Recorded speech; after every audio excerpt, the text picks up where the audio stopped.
The UFC turns 20 years old. Every new fight is fight of the year.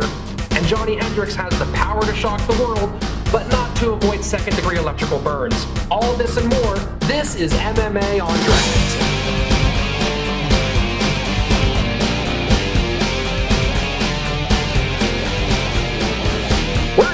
Restaurant and Lounge in Sherman Oaks, California. This is MMA On Draft for First Run TV.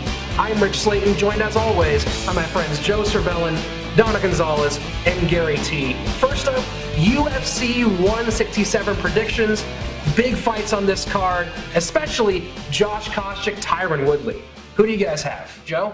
It's a tough one to call. I'm going to probably go with Koscheck by decision. Woodley might knock him out if he catches him.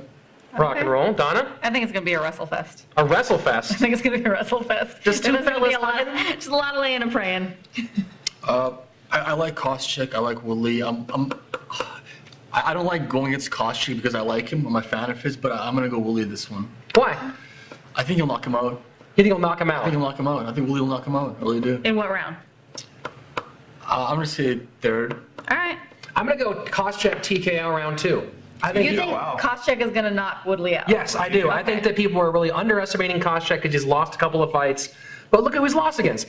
GSP, no shame there. Right. Johnny Hendricks didn't get KO'd by Johnny Hendricks. Right? And then he got TKO'd by Robbie Lawler. Anybody can get knocked out by Robbie Lawler. Right. Including, possibly, Rory McDonald. Who's going to get knocked out by Robbie Lawler? Getting knocked out by Robbie Lawler? Yeah. We have 2 for Rory McDonald getting knocked out by Robbie Lawler. Joe? I think Rory is going to probably destroy him. Destroy. We've never seen Rory's chin tested, I don't think.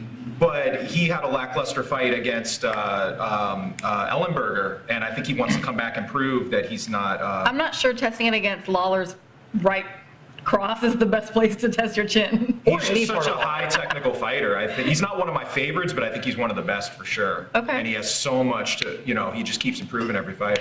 I think they're 2 different fighters, and it's going to be a very interesting matchup. Yeah. Lawler is a exciting, quick brawler who comes at you. Rory McDonald is the opposite. He's more of a counter puncher. He's going to move. You know what I'm saying? He's not going to come at you. It's almost like he's going to watch Lawler come at him for a round or 2 and then do his thing. Man, I'm going to go with Rory, man. I like Rory for this one. But you have to be conscious in order to counter somebody. Look, that's true. You usually have to be awake. You have to be awake. Lawler's going to throw haymakers. He's going to chase him. I think Rory McDonald's going to get him frustrated, and then he's going to chase him around for the rest of the fight, trying to knock him out. And I don't think it's going to happen. Okay. I think it might go to decision. I think Rory's going to win a decision. You know what? Bold prediction here. I predict that Rory gets choked out by that vest he puts on before he walks out into the arena. Okay. He's so fantastically dressed, but I kind of hate him for it. Like a lapel choke? A lapel choke. All right. Speaking of chokes, 2 guys who both have had some big shots at the big stage lately, looking to rebound. Rashad Evans versus Chael Sonnen. Maybe I shouldn't have said chokes, but 2 guys who really recently have seen themselves right at the precipice, and now who knows where they go from here. Is this a watershed fight for these 2 guys? I think it's actually going to be a fun fight. I think both of them are fun fighters to watch. I think Rashad, when he's on, he shines, and he's an amazing fighter, and same thing with Chael. I think that this is a great matchup, and they're going to be exciting to watch. Rashad hasn't been truly on since he lost to Jones, though.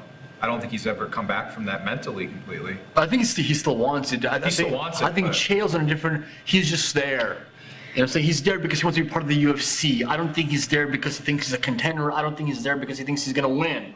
I think Rashad should win this fight. Chael just kind of hanging in. You think he's 1 foot out of the cage? I think he wants to be part of the UFC, and he'll do whatever it takes. He'll be in any show as a talk show host, as a juggler, as anything else, as a wrestler. He loves the UFC, and let him do his thing. I think that he will be a part of the UFC, so I don't think just fighting is his only way. Chael has got one seat, one cheek into the seat of a commentator. I like that. But I think it's going to be an exciting fight. I think that they're not. I think these aren't new fresh guys who are trying to make their way into the UFC. I think these two are going to put on a great show because they've already established who they are, and they're both fan favorites. Chael might be the favorite person to hate, but he's that. I just hope those guys beast. I think Chael's going to beast. I think they're going to beast. I think they will. I just hope Rashad beasts. Like old school Rashad, he always just... Little this action at the end. I just hope it's not like Henderson versus Shogun. That was one I was really excited about a few months ago, and it was just a stalemate. It was a high-level fight, but it was just... There's a huge chance of that happening That's what I because think's gonna happen. That could be the WrestleFest. They could just wrestle the hell out of each other, and Right. we'll all be like, oh, okay, get off the cage. Well, Right. speaking of wrestlers who might do something different, the title for 170 pounds, the welterweight championship, the bearded one, Johnny Hendricks, versus the pretty boy, George St. Pierre. Yeah. He is pretty, let's be honest. He's pretty. He's pretty to look at. He's handsome. He's quite handsome. Okay. Big deals made of Johnny Hendricks in that right hand. I guess. The power to shock the world. Does Johnny Hendricks knock out GSP? Let's start there. Any takers? He Who's could buying? knock him out. First of all, GSP has a relatively suspect chin anyway, and Hendricks knocks out everybody he touches with that hand, and he claims he wants to touch him with the other hand this time, just to prove he could double hand. But I think GSP might just box his face in. You think GSP is going to outbox Johnny Hendricks? It can go either way. I can see Hendricks. Yes. I'm wishy-washy in this one. I can see Hendricks just annihilating GSP. If anybody can beat him, it's Hendricks. But GSP always brings in the ultimate game plan for whoever he fights. Okay. He's been boring for a while, but a high level of boredom. He is the top boring fighter in the Top world. boring fighter. Literally. So he is the top. I think he might He's bring the some best of the elite boring fighters. fighting. I think he's going to get knocked out. I think that... You're crazy. I think there's going to be a change in the guards. You're crazy. No. Crazy about what? Yeah. Crazy about thinking that Hendricks is gonna win. Have you seen any of the I have. You know who he is, Fight, right? right? Johnny Hendricks. You've heard of him? There's people at this table who think GSP is gonna get knocked out. That's what every wrestler with the This table. well, this serious, and it seems Oh no, don't put me in that camp. I think GSP's going to win that people fight. at You this think table. GSP's going to win? I think GSP's going to win this fight. Wait, Let me finish. Let me finish. I was speaking. You're getting a first. roll. I think that Kanye West over here. every wrestler who GSP has fought before Hendricks, it was the same kind of thing. Could he figure out GSP? And GSP has destroyed Fitch, Shields, Koscheck. Those are solid wrestlers who know how to box. Hendricks is going to walk into the ring and realize who GSP is before, because all of these guys probably walk in thinking, I'm gonna be the guy who solves GSP. Right, I thought Diaz was gonna be the guy. GSP I really is gonna did. box him. He's gonna be quicker. He's gonna kick him in the legs. He's gonna take him down, and Hendricks is gonna just chase him, hoping to land in one big laugh. You don't what Koscheck tried to do, and where he got killed pretty much with a jab. But you don't think that Hendricks has been watching all of his old fights to know that? It's more than watching. When you get in the ring with somebody like GSP or Silva, it's like you realize when you see the speed and the takedown. You can even see that on Diaz. He got in Diaz's head. Yeah. He broke Diaz. Diaz down didn't know. mentally. Diaz was like So this. that What am I says- supposed to I do? think I gained more respect for GSP during that Diaz fight. It was boring. It was disappointing. But he did something to Diaz. You could see it in Diaz's eyes. So that means I don't something. think It's gonna happen to Anybody Hendricks. doubts It's gonna that happen to Hendricks. Same thing. No, I don't think anybody doubts GSP's ability and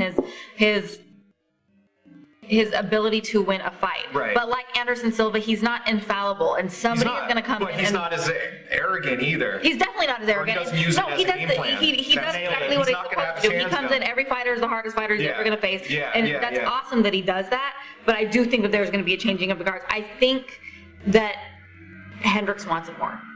Changing of the guards. All right. 2014. Great phrase. I know it is a I like it. fantastic I like it. nice little fantastic turn of one. So you're taking Hendricks to change Taking Hendricks. change the god. Change You're taking the Hendricks to god. the same. Gary, who in 2014 has the chance? Who do you think is going to take a title in 2014, guys? Thumbs out. I got three. I have three today. All right. Three that can people beat that you think- GSP or no, who will win a title? Nobody's gonna win the welterweight. I don't think. But I think heavyweight. I think for light heavyweight and middleweight. Okay. I have contenders. I have Verdum. All right, hold on. Thumbs up, thumbs out. Who's going to win a title in I think 2014? Verdum has a really good chance of taking out Kane. Negative. Okay. Yeah. Cormier taking out Jones. I think he's. Yeah. I'll give think Cormier's kind of unbeatable right now. I'm I want to see that fight, but I don't know how to answer. I'm upset that you went to light heavyweight. This is but one of the that's first another thumbs question. up Gary That's ever gets exactly for where me. he should be I'll fighting. talk about some other time. And Vitor, I mean, I think Vitor can beat Weidman if Okay, That hold would be on. an So let me ask the question. Does Vitor fight in Brazil or where there's drug testing? that's another topic we're gonna be discussing. No, that's it. I'm going to give you both then. I'm going to give you both of I those. think Vitor's Unprecedented, no thumbs up, thumbs down for the first time. Yeah, both at the No, same time. I think the answer is that. Where are they fighting? Now, whoever Vitor does fight next, that has a chance to be a Fight of the Year candidate. And one of the big Fight of the Year candidates that You mean Gary... exchange of the year? Exchange of the Year, Yeah. yeah. Communication between two humans using their bodies. Right. Totally And possible. 6 punches done. Now, one of the big Fight of the Year candidates that we were wanting to bring up today was the Bellator 106 fight between Eddie Alvarez and Michael Chandler. Gary, you had a big enjoyment for that fight. I watched the first fight and the second fight. We're gonna mainly discuss the second fight, but the first fight was more of a bloodfest than the second one, I thought. And watching Chandler, the previous show we spoke about Pettis and who can challenge him, and I said Chandler. I remember that. And now I'm saying Alvarez. Totally. Okay. I think after watching the second fight and the first fight, those guys could totally go jump in the UFC and take on Pettis. Now, speaking of the fight itself, Chandler is a big dude. He's a big dude who comes at you for the first round and a half for punches and takedowns. He's a video game villain. He looks Double dragon. He looks good. He's a double dragon boss. But for somehow between round 3, it's almost like I couldn't hold it. That was too good. for about a round and a half, he like stalls. And then the later round, he picks it up again. So he's that type of fighter. Alvarez actually reminds me a lot of BJ Penn. I say he can box. He's a slippery guy. It's hard to keep him on the ground and take him down. I mean, I really enjoyed that fight. What do you guys think? Was it the right decision? A pretty controversial decision. No, you think Chandler I won had that it for fight? Chandler. I had it for Chandler, and I also, I thought it was a good fight, but if we're talking about Fight of the Year, I don't think it was a Fight of the Year. I think you Candidate. We're talking about this is a candidate. It could be a candidate, but if you set it next to, let's say, Diego versus Melendez, it's not in the same. It's not there. I mean, you watch those two guys go at it, and it Right. depends also on what your criteria for Fight of the Year. Do you want That's a blood? good point. Do you just want guys who leave everything, every bit of their soul into the cage? Do you want to see somebody like completely technical? Because then we Right. bring in Jones Gustafson. Right. There's so many other fights that we Right. could talk about. And- What's your criteria for Fight of the Year? And maybe some sort of twist about who they are. Like Yes. Jones, that's the first time we've seen him as a mortal. Yes. Or the opposite, maybe someone rises to some other level that we've never Absolutely. seen Or them somebody as part of the breaks somebody. criteria. Look, JDS Or someone and Kane. breaks somebody, exactly. He broke Right. Kane broke JDS's will. Right. So what is your criteria for Fight of the Year? We could talk about a Right. whole bunch of different fights. What's the criteria? Well, let's ask that question. First of all, a Joe, good question. What do you rate most as for your requirement Fight of the Year, and then what meets that for you? Those are really good questions. I don't know if I have a simple answer for that. I mean, I would say, excitement, exhilaration, maybe some sort of back and forth. Some of the twists, as I mentioned, either someone kind of being taken down to mortality or rising, to some superhuman level for the fight, or some sort of crazy comeback Yeah. or a couple of comebacks. Seeing heart, and I don't know if I said it already, like seeing the psychological aspect, Yeah. And maybe some funny moments. I like when they have like humor in there. That happens sometimes. If you had one of the fights from this year, you could take to a desert island and watch that, and that's your only fight. Which fight are you watching? Ooh, Oh, that's a good question. man. I know, I'm good at this. Well, in that case, it would probably be a women's fight. If I'm. For what reason? legit. For What- what reason? But You know the reason. Let's be honest. No, but Alone on an island, Desert Joe? Island, that Desert throws Island in all does different totally factors. change it a lot. All right, Donna, That's as euphemistic as I can go. Donna, what's your desert island fight for this year? What's my desert island What's the one? fight? What's the one? If there's one fight you can take with you, what's the one you're taking with you? Is there electricity on that island? Yeah. Is it just like an there's iPad? one portable What? DVD player that mean, has I- a nuclear-powered All right. battery. Okay. I need a soccer ball and like some food though, Oh, or volleyball. We're just talking about what Okay. fight? Okay. One fight. Well, I'll tell you what my criteria for Fight of the Year is. I'm the leave your soul at the door of the cage. Like Okay. the people who just, and for that reason, I'm going to have to give it to Melendez and Sanchez. Just because I really felt like these two guys left their souls in the cage. Like they were like, I will fight you with every bit of my being until that bell rings, and it was awesome. There are more technical fights that we could talk about. That, or maybe even Joe Lozon, Jim Miller. When Okay. Joe just was like, I will not give up. I'm in this fight till the very end. Those are the ones that like reach into me and make me jump up on my couch and throw things and like scream and Right. yes. Those feel like last year's Super Bowl to me, though. You know, when the 49ers almost come back to beat the Ravens and then Yeah. don't quite make But those a are lead also the change most happen. heartbreaking. Yeah, I want the lead change. Like, if you're going to talk about a big comeback, give me a Travis Brown, Alistair Overeem. If you're going to talk about somebody Well, then fighting put through Frankie a thing. Edgar. Right. Any fight, Frankie Edgar. Frankie Yeah. Edgar against anybody. Absolutely. That's what he does. Him with Greg, those couple of fights were pretty sick. Gary, your Desert Island That fight. was like, I enjoy the momentum when it swings, when there's a lot of comebacks, a lot of ties, and it goes to the wire.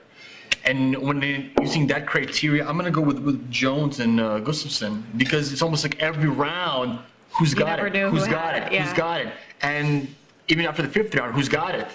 You know, so, and Right. it was a war. They went Yeah. at it, they hurt themselves, and for me, I think I would go with that fight so far. Okay. The year's not over yet. I'm going to call an audible. It's a one-round fight, but for me, Brian Stan, Vanderlei Silva. Right. It's one of those fights where your mouth isn't even, you don't know what your mouth's doing. You're like, I think I might have drooled a little bit during that fight. That's the one that, if I'm going to be on a desert island, All right. that's when I'm going, yeah, that's not going to be boring ever. Sure. that So was let's do that definitely one. one of the best of the year. It was Going absolutely back to crazy. Sanchez Melendez, you're saying it's not the most technical, and I agree. But what was great about it, I call it's a calculating brawl. Like Yeah, it was not yeah. technical, but it was very technical. It was a technical but they'll in a different bang way. it out. Yeah, Yeah. exactly. It was like a dual shootout kind of, and I don't Well, know. Gil said it. He said it in all the pre-fight interviews, and he said it in the post-fight interviews. These are two fighters that, given the chance to circle out and get away from your flurry or step right into the flurry and throw Right. their flurry Right. back, these are the two guys that are always willing to do that. Right. And those are exciting for the heart, Right. the heart of it. And You know, right, and you know what was interesting? I'm not saying Gil went toe to toe with him, but there were moments when Gil had to back Gil off got a little knocked bit. out. Yeah, That was a that flash uppercut. knockout. Yeah, Yeah. So That's what's Diego, and when insane. Diego was doing this stuff, like it was just that pumps the crowd up. That is what is yeah, awesome. That is what yeah. people love about MMA. There are us nerds who really want to get into the technicalities and talk about what goes on the ground, and Right. we're a breed within. Some people at the table are really into that. Yeah. Some people are. Some people, And yeah. we are a breed within the fight right, fan realm. Right. But then some people just want to see the you know what I Right. mean? That. You know what was good about that fight too? It was almost like a full circle fight. It had that appeal. It was almost a freak show appeal, going back to old school UFC Yeah. or old It was. Pride. It was a total but homage. with the high level training Yes. and sports science we have today. So maybe that's one of the great Yeah. things about that fight, and also the Jones Gustafson Yeah. fight. Well, there's a whole bunch of them. Look, Kat Zingano and Misha Tate, or Right. the ladies that fought this weekend. Help me out. I'm drawing a blank. I can see their face and I can't think their name. Carmouche versus Davis. Oh, that was awesome. Yeah, that and to was see Carmouche, awesome. I mean, Carmouche was beat, but I've never seen She never her gave up, not for a tested. second. Yeah, but again, with her, there were moments when you could, on her face, she's literally Yeah. a Marine, but there were moments when it was registering that Yeah. she was brought down to mortality Yeah. and then rose back to being a real soldier again. So Right. that, I just like seeing that. I agree. I you know? absolutely agree. And she had to fight on one foot. Like those choices, it's almost just like a really good movie scene or Yeah. something where she has to fight on one foot and give up her punching power just because her leg is Absolutely. going to fall off if she stays on both feet and gets kicked anymore. That totally. Sorry. I was gonna say that totally reminds me of Jose Aldo. Faber? Faber when When they had to oh, carry him the to his hell, and they had to corner? carry Yeah. Uriah back to his Yeah. corner, and That your was- heart was just like and Yeah. he wouldn't give up, and it was just an Yeah, awesome fight. right. That was a fight one of the fights of the year right there too. Absolutely. That was Many years ago. 2010. Yeah. Many years ago. Many years ago. Well, a possible fight of the year for this next year. Hopefully, we get a chance to see this one. And we had talked about that before, Cormier versus John Jones. Oh my God, I'm excited for I that think it'd be one. awesome. That's probably the one I'm most excited for right now. But the big story there for me really isn't Cormier fighting Jones. It's why Cormier's fighting Jones. And that's Cormier going down a weight class Yes. to avoid his friend Cain Velasquez. I would like to see him versus Velasquez also. No way. Are you kidding? that would Cain will be- destroy You think him. he'll destroy No, him? there's such Cormier's similar every- fighters. There's every big such guy. similar fighters. That's Yeah. why I was upset. Right. That's why I was so upset that he went down, because I wanted to see that fight. I don't- I The don't rest, they're think- great wrestlers who got stand up. Who has Yes. Kane faced that's similar to him, like Cormier? Absolutely, That's a but good I don't. point. But Yeah. because do you think that Cain at any point, unless we starved him, could ever make light heavyweight? Cormier is competitive at light heavy. That is his body type. He can be at light heavy. Kane is a full-fledged heavyweight, and the skills that he has at heavyweight, he's a wrestler. His Muay Thai is on point. He's great on the ground. There's endless cardio.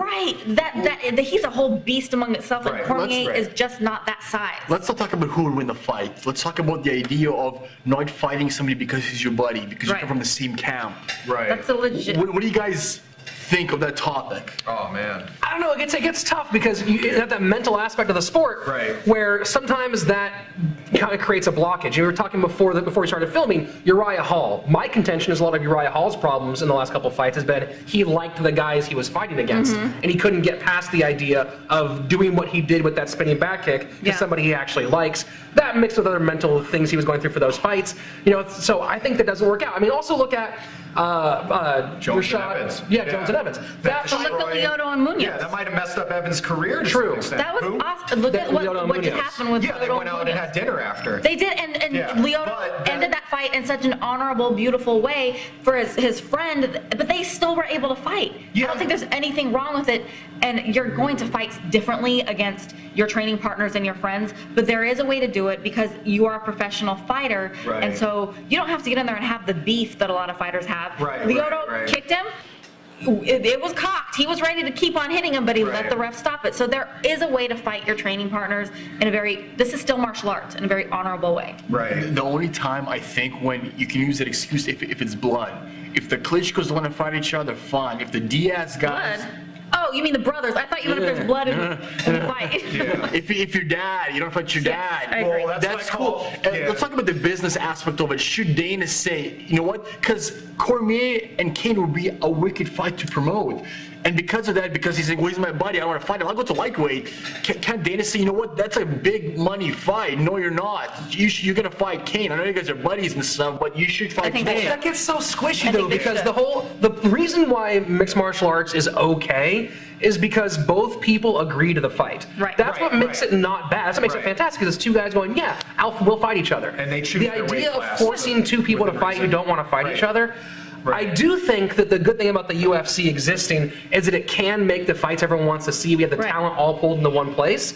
But the idea that you compel someone to fight, that for me crosses a line. I don't think you should compel somebody. It's mandatory. You should. You're under contract as a professional fighter. This is not, let's go take those two dudes at the bar together and make them fight. I'm going to go with the Diaz defense in this one, and not just brother versus brother, but Diaz, they will not fight Melendez. Either brother will not fight Melendez or Shields. None of them will fight each other. If one of them gets the title first, the other guy will change the weight class. And those guys are the toughest as they come. They're all willing to ready and able to die in the ring. So if they don't want to fight their teammates, that's what I call the Diaz defense. Fighting under the same coach. It gets tricky, but friends. I guess I'm so many fighters in the UFC. You can't be like, I can't fight my friend. You know everybody. Because you build relationships, and I get that you can put it aside. It's kind of tricky. I will give you that. Yeah, specifically brothers. Even trickier, even though that'd be cool. Right. Because it's not a team sport, but it is a team training sport. That's the catch about it. It's not team sport, but it kind of is a team sport until you get in the ring. I mean, you could start using that as an excuse, train on your own. What if, it's my homie, can't fight him. Oh, really? Are you just scared of him, or do you just really not want to fight him? There's one person who's allowed. I think there's only one person who should be compelled to take any fight the UFC makes up, and that's the champion. The champion has the responsibility to take all comers, whoever Joe Silva says he fights. Other than that, if it's not for a belt, don't you dare make me fight my friend or my training partner. I'll fight anybody for a belt, other than for the belt. Get the hell out of here. Should Diaz fight Gil Melendez for a belt? If one of them was a champion? If that's what I just think if those guys aren't willing to do it, those guys are willing to do anything. But if that's their limit, I can respect that. I don't know. Anybody can use an excuse to anybody. You're saying, I don't think it's an excuse to those guys. I think Dana should. They're like soldiers. It's like that's their, In boxing these days, fighters can pick fighters that are good for them. Like Mayweather, just picking guys who he knows he can beat. If that may happen in MMA sometime, where I don't want to fight my buddy, but I fight this guy. I'm a wrestler. He's a kickboxer. I want to fight this guy over here. See? In between people picking instead of Dana saying, you know what, you're gonna fight him. This fight will make big business for us. So you're gonna fight Kane. I think that's what Dana should have done with Cormier. like Rich said, you know, it ultimately has to be up to the fighter. They're ultimate fighters, and it's ultimately up to the fighter. I think it you know, because if Yeah, but they work for I think they're it the comes down freelance to- contractors working for the UFC. You know, they got to do at the end of the day what the UFC tells them to do. When it comes to media or anything on who to fight or where to go, they well, they work can't for tell them. everything, I but think part of why you become a fighter is so that no one can ever tell you what to do. That's think part of it. yeah, isn't that part of hey, I think fighter, it needs go to be fight that particular guy. to the circumstance. I don't think this is one of those blanket answers, yes or Exactly. no. But it does come down to Diaz circumstance. defense. And if it comes down to the championship, absolutely. Or if you're both second, or there's, you know, somebody needs to step in to see who's going to fight the championship next. You can't always do the, oh, it's my homeboy defense. Well, I think it's just doesn't badass if work. they change the weight class. I think there's something that's honorable about that. Like, whoever becomes champion I think that first, gets I will tricky. change the weight class. That's the pact that like Nate Diaz and Melendez had. Whoever was going to get Yeah. the title first, the other guy I was think it gonna... depends on the circumstances, and I don't. Yeah. Sometimes I agree with it, and sometimes I So don't. are you saying those guys are sissies then? Or are you saying they're scrap That's what house? I'm going to say. If I answer for her, Diaz I'm not brothers, saying that. sissies. she's saying they're sissies. That's exactly I'm what going on record saying... Nick and saying Nate, her yes. name is Stick it up. Donna I'm saying- Gonzalez. Yeah. She works for the University of Mixed Martial Arts here in Los Angeles, California. Will be found At at December Teperman 8th, Jiu-Jitsu. Her address is yeah. gonna run the Her social GPS security number is across the screen. 559605959. So one of the big parts, I mean, Blood type is B. if the UFC Okay. makes people Okay. fight, would they be living up to that bully moniker? I mean, here we just had that No, documentary, come on. Fighting for a Generation, 20 years of the UFC, and it brought up some big questions. A lot of people have criticized the UFC for being a monopoly, for being Yes. the big bully on the block. Hey, you go Did bring the- this guy, huh? Did the documentary, I mean, we all watched it. If you haven't seen it, by the way, check it out. Check it out. Great It's so documentary. really good. So good. It's really Did it change the way you think about Yes. the UFC? Yeah, it did for It you? totally did. I was one of those people that was running around going, oh, UFC is a monopoly and blah, blah, blah. And watching that, yes, it was told from obviously the viewpoint of the people producing it, the Fertittas. Oh, but that usually happens. Yeah, you know, but knowing how much money they sunk into it Yeah. was impressive. Hearing the story of how it evolved and how they were true fans, I guess that's where I relate to them. It was like, their heart was in this, and they were true fans of the sport, and that's why they built it up to be what it is. And the reason, you know, Rich made me see the light on this, that there is a good reason for them to buy out other promotions is to make the fights that we want to see. So I think it did a great job at making me relate to them as fight fans, and therefore it changed my perspective on the UFC as a company. Right. I really enjoyed for similar reasons that Donna for the stories. I mean, I'm a huge I've been watching UFC since I was a kid. You're a copycat. So... No, I got some more stuff to see. I really enjoyed hearing the frittatas and The frittata. Fertittas. If you're playing the MMA on Or draft the drinking game, Excuse that's a drink. excuse me, the frittatas, their stories, and actually It's like Days Confused every time the kid... and I actually know what Frank looks like because I've never really seen Frank before. I always see Lorenzo, Yeah. so that actually You've never looked him up and Googled him, Gary? I've never seen a picture of him. So I'm glad that He's kind of like the silent brother. I got it. And hearing the stories from them, how them seeking $50 million, Yeah. and Dana, and I think Lorenzo telling him, to find a buyer, and Dana Yeah. and telling him wait 24 hours, Yeah. and then he Sleep on it. calls him back the next day and says, let's keep going. Right. Yeah. That's impressive. That is. Hearing stories from Joe Rogan saying how his manager calling him and saying, you're gonna go to Alabama? Yeah, Alabama, I'm there. Right. They didn't even Right. care. They didn't Right. care. They loved the sport. They Right. were fans. They were students. That really got me. I really enjoyed seeing the 1997 George Michael Joe Rogan. That was The hair. I mean, Dana and Joe with the hair. it was so fun. It was so It was funny. so Joe. But can I just interject really quickly? How badass is Big John McCarthy, and how Oh. awesome is he? And basically, he structured all of the rules for the UFC. There is, other than the About grabbing the fans. just and- everything, yeah. like And the you nuts. said, other than No nut punching. other than the Fertittas buying it and Dana, managing the company, there's probably not another person that's had as much effect on MMA rules as we know it than Big John. And I just thought that was cool. And he I was still like, refs Big John amateur McCarthy- fights. Right. He's still refing He's so 19-year-old awesome. kids fighting in a backyard. Yes. Awesome. I love him. It's cool. So I guess it's a thumbs up for the documentary. Yeah, and I'd also say UFC, some people at the table may have before hated on UFC now. Because UFC is the GSP of the MMA business fight. He nailed it. He's been trying to say He that. got it. Meaning, once upon a time, GSP fought his butt off to get where he is, became champ, secured it, and maybe fights smart, boring fights, but he brings war every time. That's what UFC did. They put their butts on the line. They were, they spent a lot of money for the earlier incarnation UFC when it was more literally a blood sport. They turned it around, but it was a failing business for many years. They believed in it, sinking millions and millions of dollars, probably 60, 80 hours a week of their personal lives into it. Or at least Dana's. And yeah, Dana's. And also, they could not get it on TV. It was banned in most states at that point, and they had to do the Trojan horse with the reality show and actually pay Spike to put it on. So just that they 10 million fought to get where they are. per show. And some The of the last other 1 million that they were organizations gonna kind of put fell off. Pride was rocking it, but whatever happened with them,